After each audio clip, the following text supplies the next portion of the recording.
tarde, estamos aqui com mais um programa Caminhos do Infinito, um programa espírita, atendendo às necessidades de nossas perguntas, nossas inquirições. Para iniciar, vamos ler uma mensagem do livro A Gênese, de Allan Kardec, capítulo 18, A Geração Nova, edição na Federação Espírita Brasileira.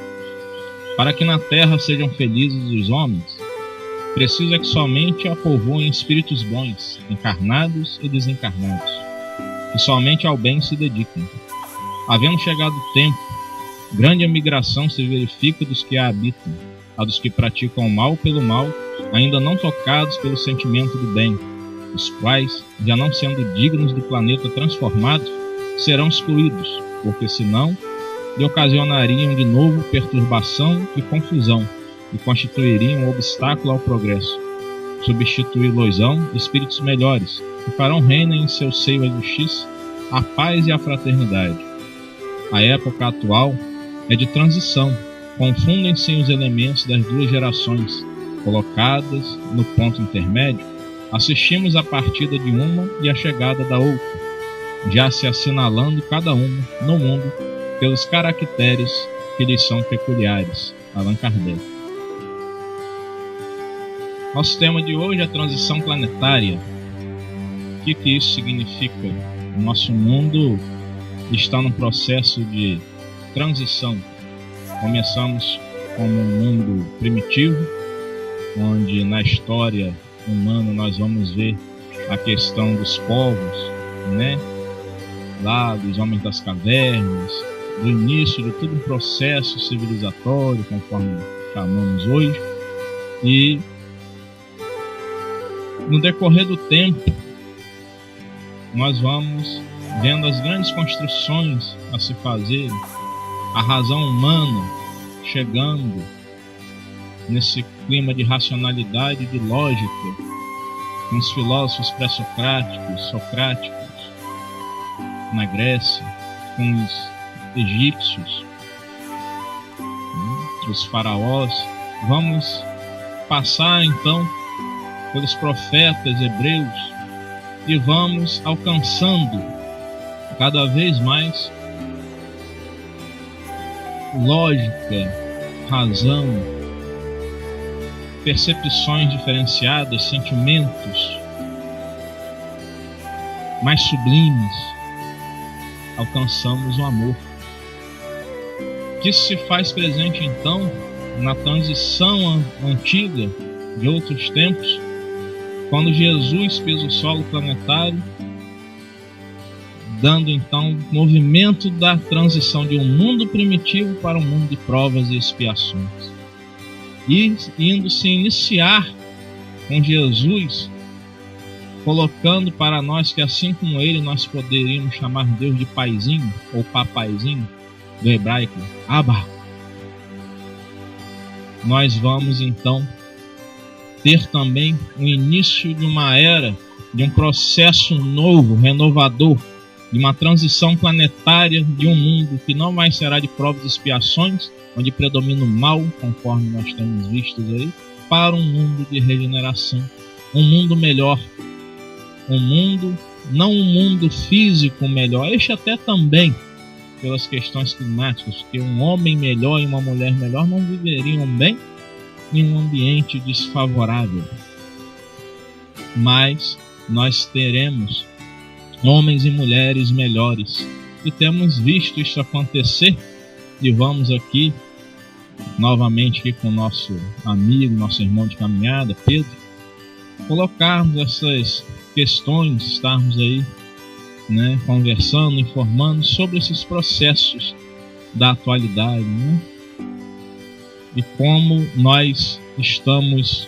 vendo um mundo, Pedro, perdido sem Jesus. A visão é bem clara dessa transição que se faz, e a gente precisa deixar bem claro que tudo que está acontecendo no nosso planeta, no sentido evolutivo, embora aos nossos olhos possa não parecer tão evolutivo, possa parecer podemos dizer, de regressão através da violência, através das coisas climáticas mesmo que vem acontecendo, mas nós, pela visão espírita, pela visão evangélica, a gente consegue ver que necessário se faz toda essa transformação. E claro, é bom que fique claro que nós vivemos num mundo, num planeta de provas e expiações. Daí, nós não poderíamos esperar o paraíso, né? Fica bem claro que nós vivemos num mundo de provas e expiações. Se existem provas e expiações, com certeza existirá lutas. E Jesus nos fala, né? No mundo terás aflições, né? Mas tem de bom ânimo, eu venci o mundo, né? Vós também vencerá. E a gente vê, né, no nosso cenário atual, a gente vê as mudanças acontecerem, né? A gente vê a transformação política, econômica, a gente vê espíritos mais próximos da verdade e fazendo que essa verdade seja executada, seja feita de forma a que aos nossos olhos que nós pudéssemos entender. Nós hoje conseguimos ver, né, as verdades sendo esclarecidas, sendo mostradas de uma forma mais explícita aos olhos do povo, da população. A gente vê no cenário político, podemos dizer assim, pessoas presas hoje, né, pela justiça civil. A gente vê coisas que nós não víamos há muito tempo e a gente hoje consegue ver isso. Se estão sendo punidas rigorosamente, da maneira correta, não sei, mas a grande verdade é que essa verdade está aparecendo, né? Essa mudança está se transformando. E a gente vê nesse cenário vários pontos que aos nossos olhos poderíamos dizer negativo, mas como disse anteriormente, na visão espírita, na visão evangélica, a gente vai perceber que se faz necessário. A gente vê tanta violência, tanta dor, tanto sofrimento, e a gente fica a imaginar, né, que mundo é esse, né, aonde nós iremos chegar, quando na verdade, se nós tivermos mais uma visão evangélica, a gente vai perceber que a gente vai chegar a algum lugar e a algum lugar melhor. Diante de toda essa violência, de tudo que acontece, né, que nós poderíamos dizer, entre aspas, de ruim, a gente precisa, né, ter olhos de ver as coisas boas que estão acontecendo, né? A gente vê no cenário da justiça pessoas, né, já atuando, né, para a punição dessas pessoas, desses nossos irmãos que caíram na decadência, né, que foram envolvidos pelo que o mundo oferece e faliram, né, na grande verdade, podemos dizer assim. Esses espíritos que estão falindo, né, diante disso tudo aí, diante da beleza que o mundo oferece, né, como Jesus também nos fala, né, eu vos dou a minha paz, não a paz que o mundo vos dá, que a gente precisa entender, né, o que é a paz do Cristo, é a paz interior, a paz de espírito, e não a paz que nós imaginamos ter, o dinheiro, o poder e se sentirmos em paz. E muitos se envolveram pela paz do mundo, né, e distanciaram da paz que Jesus realmente vem oferecer. Agora, é bom ter dinheiro, né? É bom, não só saber usar, né? Mas sabemos lidar com isso, né? Sabemos colocar em primeiro lugar a paz do Cristo, né? Sabermos lidar com o poder, né? Sabemos administrar aquilo que nos é oferecido, né? Com certeza, né? Com certeza.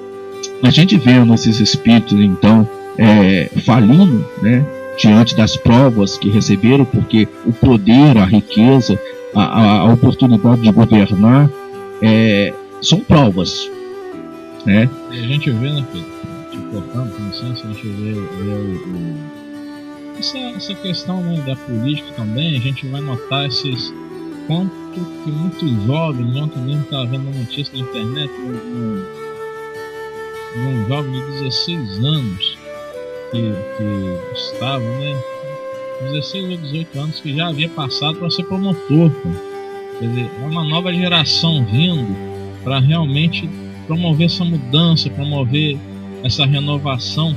E a gente vai lembrar também, falando dessa nova geração, que nós até lemos a mensagem, né, do livro Agenda, né, Kardec. A gente vai ver essa nova geração aí, dessas crianças vindo, né, que tem até determinados rótulos para elas, né, crianças índigo, criança cristal, né, os índigos e os cristais, crianças que vêm, né, com um potencial intelectual, no caso dos índigos, espíritos ainda rebeldes moralmente, mas com um potencial intelectual muito grande, né? E quando bem orientados, quando bem educados, indo para os meios das artes, das ciências, da política, né, da tecnologia, e as crianças cristais, aquelas evoluídas, né, aquelas realmente já moralmente evoluídas, e não que não precise da educação, porque é a missão dos pais, né? E a gente vê esses políticos, né, novos chegando e promovendo isso, e em todas as outras áreas, né, a gente vê essa nova geração se colocando aí à disposição para mudar o mundo, né, para ajudar essa mudança no mundo. É grande verdade, porque nós vamos ver, como nós falamos anteriormente, nesses espíritos, nesses que estão falindo, mas a gente vê essa nova geração que vem fazer a justiça, né? Que vem modificar, que vem alavancar, né, essa transição que todos nós necessitamos. A gente vê hoje, né, e podemos citar, né, o Papa Francisco, né, que nós somos espíritas, estamos engajados nessa doutrina, estamos inseridos nela, mas a gente tem essa visão, não pela religião, mas pelo amor. E a gente vê a postura, a posição de um Papa em que fala de amor, que fala de espírito, e não de dogma, não de religião, mas se fala de fazer caridade, de modificar. Tudo isso está na nossa visão como uma transformação.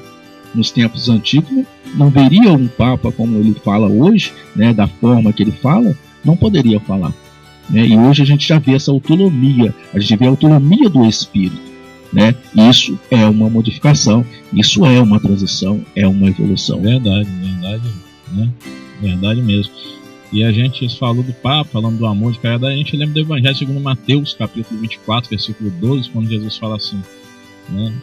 E por conta da iniquidade, o amor de muitos esfriará. Quer dizer, a iniquidade quer dizer, assim, lá no Evangelho, né, na linguagem simbólica também, significa os fora da lei, os que não seguem a regra da boa convivência, as regras morais, as regras do bem conviver em sociedade, né? E o amor de muitos se esfriará foi por conta da questão de que esses tempos todos, né, corrupção, aquela coisa de realmente mostrar aí para todo mundo de que eu tenho poder, eu consigo, eu faço, né, eu posso, né, mas de uma maneira atabalhoada, de uma maneira desonesta, de uma maneira corrupta. Não só no sentido de desonestidade, de roubar dinheiro, não, os cofres públicos, não, mas a desonestidade básica de eu receber um troco a mais e dar risada de quem errou o troco, não pensando na dificuldade daquela criatura, né? Porque, afinal de contas, a corrupção maior ela começa justamente nas coisas menores, né? O médio desamedrado colocou uma coisa que uma vez nos fez refletir muito. Quando ele fala assim, acreditar da ocasião faz o ladrão, não está muito certo, não. A ocasião, na verdade, revela o ladrão, e só revela o que já está oculto no interior daquela pessoa, né? Ela não faz, ela só se revela. Então, se tem a oportunidade de estar ali, vai fazer aquele mal ali, vai errar, só faltou a oportunidade, né? E a gente vai vendo nessa mudança toda que o livro dos Espíritos fala, né?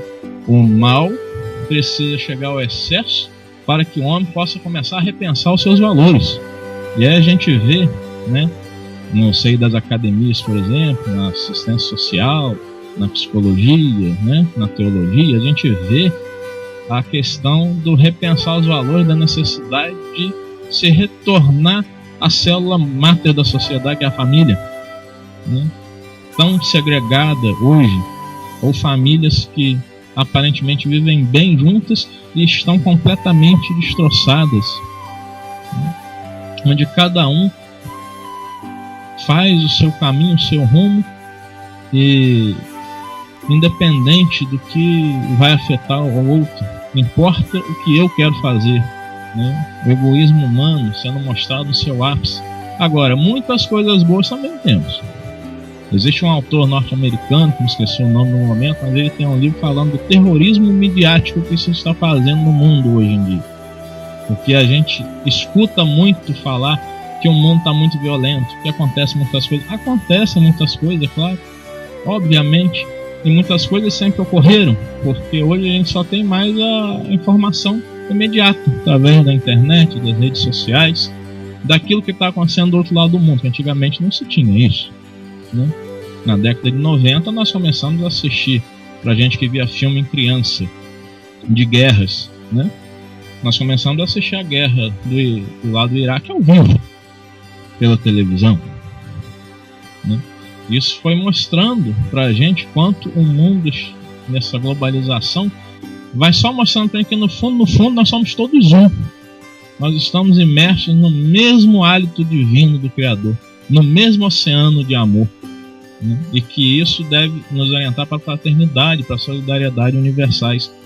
O venerando espírito Dr. Bezerra de Menezes, ele sempre fala através do médium Divaldo Franco, através do Medrado, através de Chico Xavier nas mensagens também, né? Quando o Chico estava entre nós e ele orientava, de que muita coisa boa há no mundo, muitas instituições beneméritas, muita gente promovendo bem, socorro aos animais.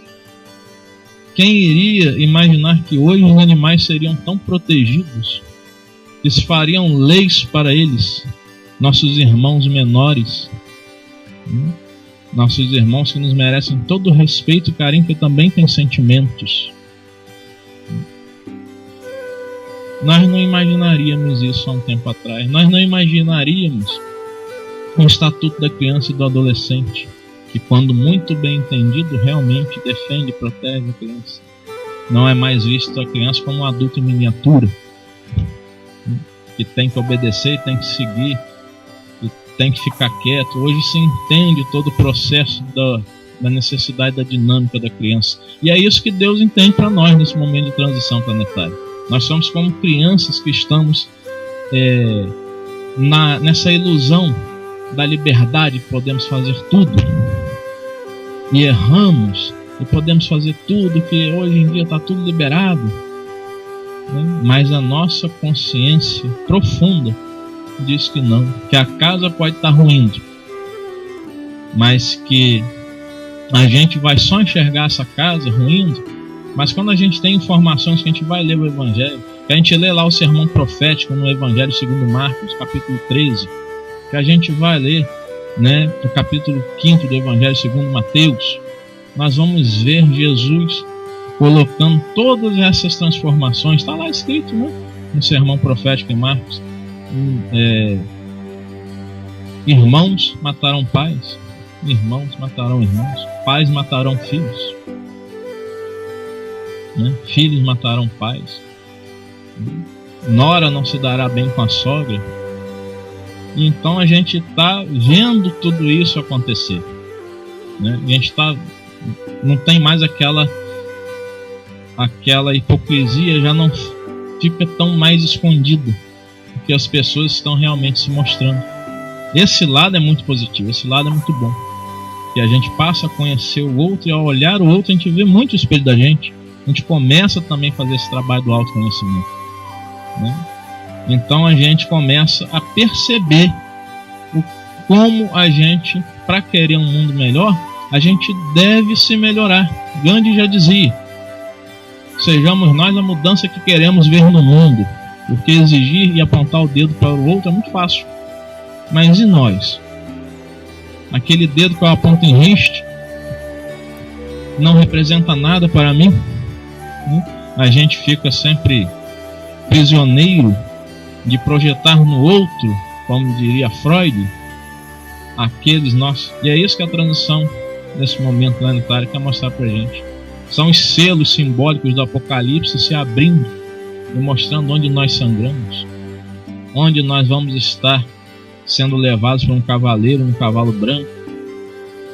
Mas o quanto aquele cavaleiro no cavalo branco vai passar a espada e fará sangrar alguns. Esse sangue é o quê? É a dor moral que a gente vive hoje. É isso que simboliza lá no Apocalipse essas questões de selo, que é um livro. Apocalipse significa revelação, um livro muito profundo. É preciso, estar atento à cultura judaica para perceber o que eles queriam dizer, naquilo lá. E a gente vê então na atualidade tudo isso acontecendo, mas Jesus também não deixa de falar, que aqueles que pegarem a sua cruz, renunciarem a si mesmos e o seguirem, esses haverão de ser salvos, na linguagem simbólica, haverão de estar se redimindo, se melhorando, se transformando, buscando esse caminho desse mundo melhor. E enquanto isso não se faz, a gente fica nos entre tapas e beijos, A nossa busca por essa transformação, por um mundo regenerado, nós não podemos ficar esperando que abra-se uma porta e eis aí um mundo novo, É necessário você se modificar, abrir a porta do seu eu, abrir a porta do seu coração e buscar essas modificações. É o conhecer a ti mesmo. É você ver os crimes, você ver os crimes políticos, os crimes contra a humanidade, e você não se revoltar. É você compadecer da vítima, e também daquele que o violentou, daquele que praticou o crime. Quando você se sentir dessa forma compadecido, não só pela vítima, mas compadecer por aquele espírito caído, ao qual na atualidade que nós estamos vivendo, com essa mudança política, com a justiça atuando sobre os políticos, principalmente, podemos dizer assim, e você não se revoltar contra eles, mas sim compadecer. Você já começa a se transformar. Aquela velha história, que Jesus coloca em determinado livro espírito, e tem essa fala dele, é preciso odiar o crime, mas não odiar o criminoso. Exatamente. Quando você começa a ver isso dessa forma, quando você começa a olhar, e compadecer desses irmãos como os irmãos que faliram, como você poderia falir, como eu, como qualquer um de nós, e na grande verdade nós conseguimos enxergar a falência do outro em um grau muito mais alto, mas na nossa intimidade, na nossa pequenez, por certo nós estamos também falindo. Então conhecer a nós mesmos e buscar corrigir naquilo que nós estamos falindo já é um processo evolutivo, é um processo transitório de nós mesmos, de espírito, transformando-nos em espíritos melhores, porque a nossa esperança, a nossa visão não é só no agora, não é só nesse mundo, nessa existência, mas a nossa visão como espíritos eternos, nós temos uma visão ampla. Nós queremos buscar o melhor para o espírito, porque nós sabemos que a matéria, por mais que possa durar, ela se acabará, mas o espírito é eterno. Então, se nós estamos buscando um mundo regenerado, onde Jesus fala que os brandos e os humildes herdarão a terra, e nós queremos herdar essa terra, mas uma terra regenerada, aonde o amor, o bem vai predominar. Então nós precisamos começar a educar o nosso espírito, Nós temos esse compromisso com o nosso espírito, a educação espiritual, para que nós possamos sim fazer parte desse mundo regenerado, se aproximar mais do Cristo. Eu costumo dizer que o Cristo está sempre próximo de nós, das questões que estão acontecendo e que aos nossos olhos ainda estão acanhados, não conseguimos visualizar um futuro melhor, mas Jesus tem essa visão. Como arquiteto, como consolação para todos nós temos essa certeza, que Ele tem projetado em nós, né, no espírito, no planeta, né, algo melhor, algo reconstrutivo, né, que todos nós precisamos ter essa esperança nessa reconstrução, né? E nós temos, né, de tudo que precisa ressurgir, ele tem que ser tombado, né, ele tem que cair para ressurgir. E nós temos como exemplo, né, a morte, o desencarne próprio do Cristo, né? Cristo vive entre nós não temos a menor dúvida, e para a sua ressurreição necessário foi que ele morresse na cruz, né? E ele ressurge.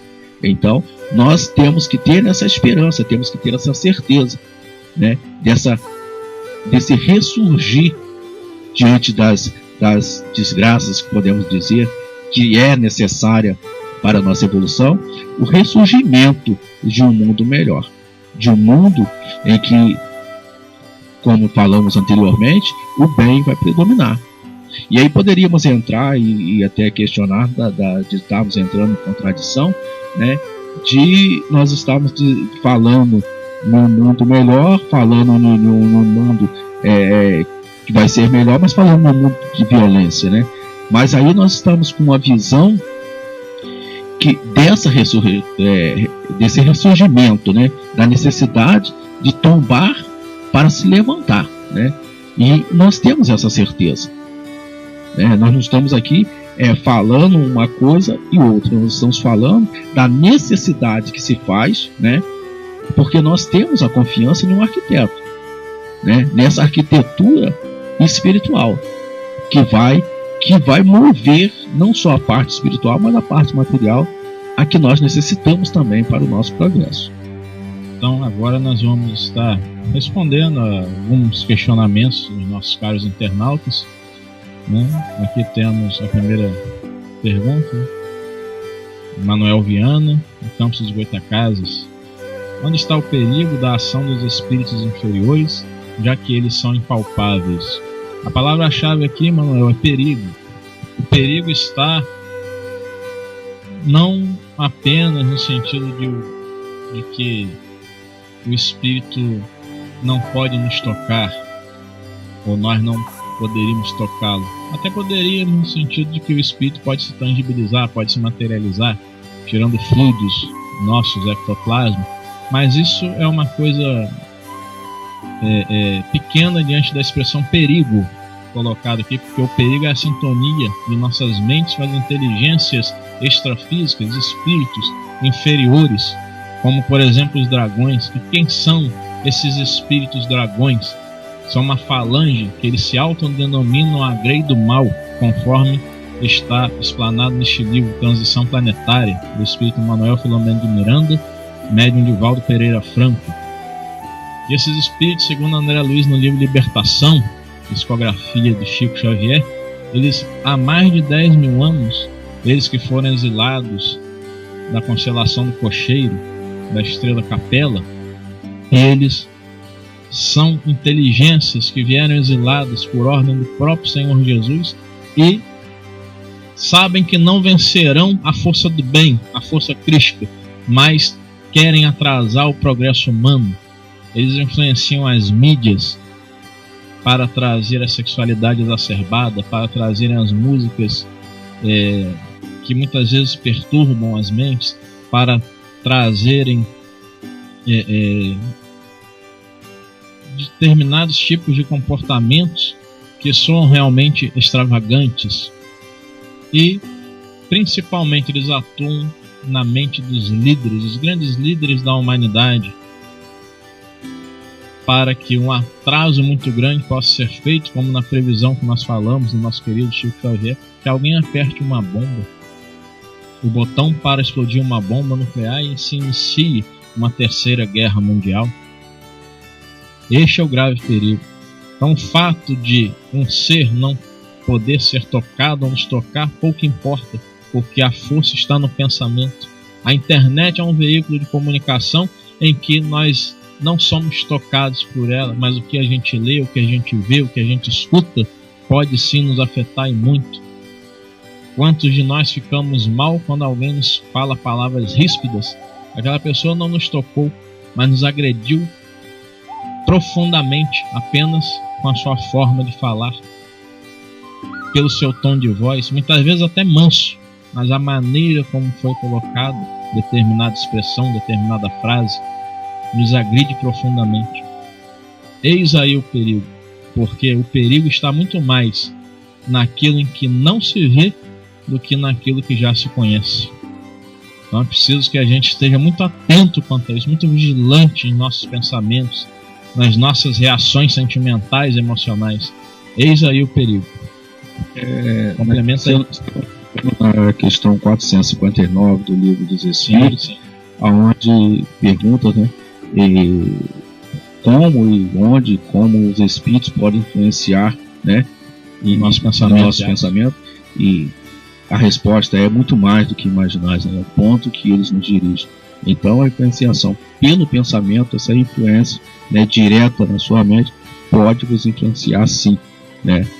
Pode ter, né, embora não seja palpável, né, como o amigo, o companheiro pergunta, né, mas pode existir essa influência sim. O livre-arbítrio, a gente vai escolher se vai se adequar a essa influência ou aquela, então se é boa ou ruim, né?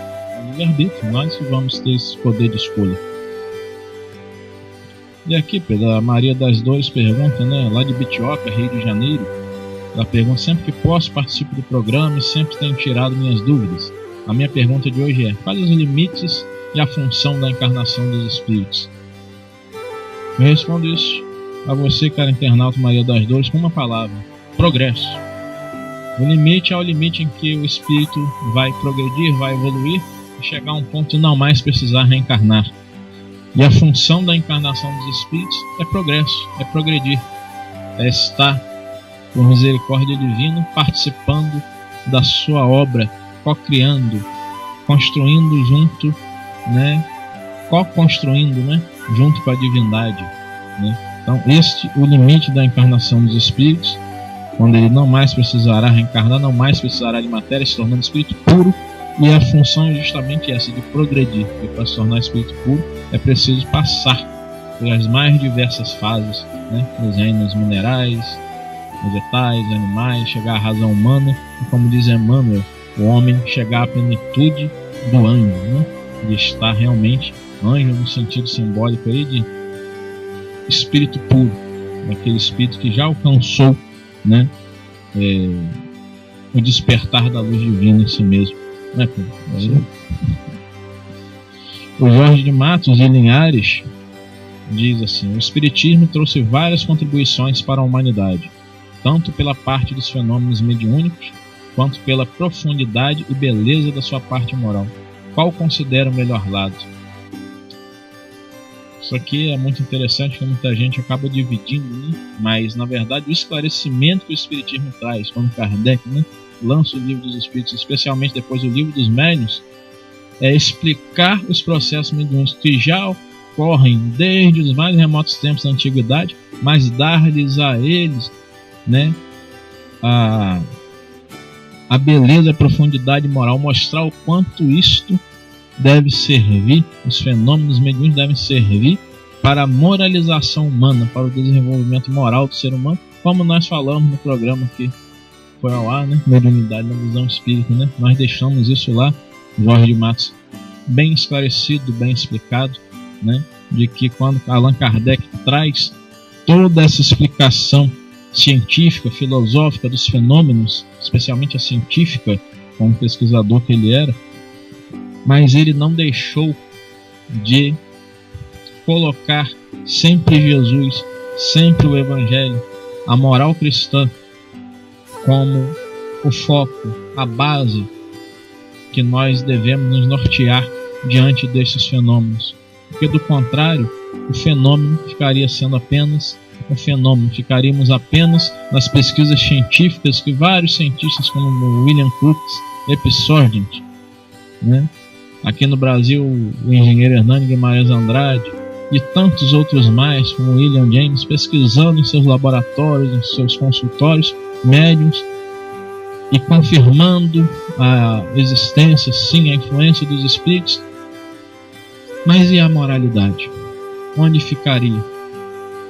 Porque no momento em que se confirma que o Espírito é imortal, que o Espírito pode se comunicar com a terra, de que ele dá aos testemunhos de que diante dos seus atos, falhos ou positivos, ele está em locais bons ou ruins, nós não poderíamos jamais negar a filosofia moral que parte destes fenômenos. Nós espíritas não separamos uma coisa da outra, entendemos a separação, mas na nossa prática nós não podemos separar uma coisa da outra, porque o desenvolvimento da pessoa é também um desenvolvimento e educação das suas potencialidades psíquicas, né, Pedro? A gente já colocou lá, né? E Pedro, aqui vamos responder aí, né? Essa nossa irmã Miriam Toledo, de Rio das Ostras. Meu pai faleceu há 8 meses. Desde então, minha mãe vai de 2 em 2 semanas ao seu túmulo. A visita ao túmulo dá mais satisfação ao espírito do que uma prece feita para ele? E aí? Sem dúvida, nós vamos falar que a prece, né, é muito mais importante no sentido consolador ao espírito desencarnado. Não queremos tirar o direito, né, da pessoa visitar o seu ente querido, né? Mas como está indo levar essa visita, como está visitando esse túmulo, a maneira que está cuidando daquele túmulo, sabendo que ali não existe mais um espírito e sim um corpo, né, e já em estado de decomposição, mas a percepção como esse espírito já deslocado daquele túmulo, já em uma condição espiritual a qual nós não temos conhecimento, né, mas de que maneira está sendo feita essa visita, né, como está agradando ao espírito, porque nós temos que partir do ponto do espírito, porque a matéria nós já sabemos que ela já está no estado de decomposição, né? E como a gente está levando a nossa saudade, o nosso carinho, o nosso ente querido, de que maneira, de lamentações, de agradecimento, de desejo de progresso, né? Como nós falamos, tanto de progresso, de vida espiritual, de vida eterna, né? Mas nós não podemos tirar o direito dela estar visitando, mas que com certeza uma prece bem dirigida no desejo de desprendimento, no desejo de que esse espírito venha buscar a sua evolução e o seu crescimento, é muito mais importante. Eu gostaria só de complementar também de que, nossa irmã Miriam, muitas pessoas acabam vivenciando um luto, esse luto dentro da esfera dos estudos da psicologia humana, esse luto fica se tornando uma coisa perturbadora, né? Porque a pessoa como se quisesse ali sempre estar extravasando a sua tristeza, sempre estar colocando toda a sua angústia, né? E aí começa a visitar aquele túmulo, às vezes, várias vezes por dia, né? Aqui você cita de que a sua mãe vai visitar, né, o túmulo do seu pai 2 vezes na semana. Claro, a gente entende a saudade, uma convivência, né? Aí de marido, de esposa, né? Então a gente realmente compreende essa dor, né? Mas a falta muitas vezes, né, de uma fé maior, ou então aquela questão do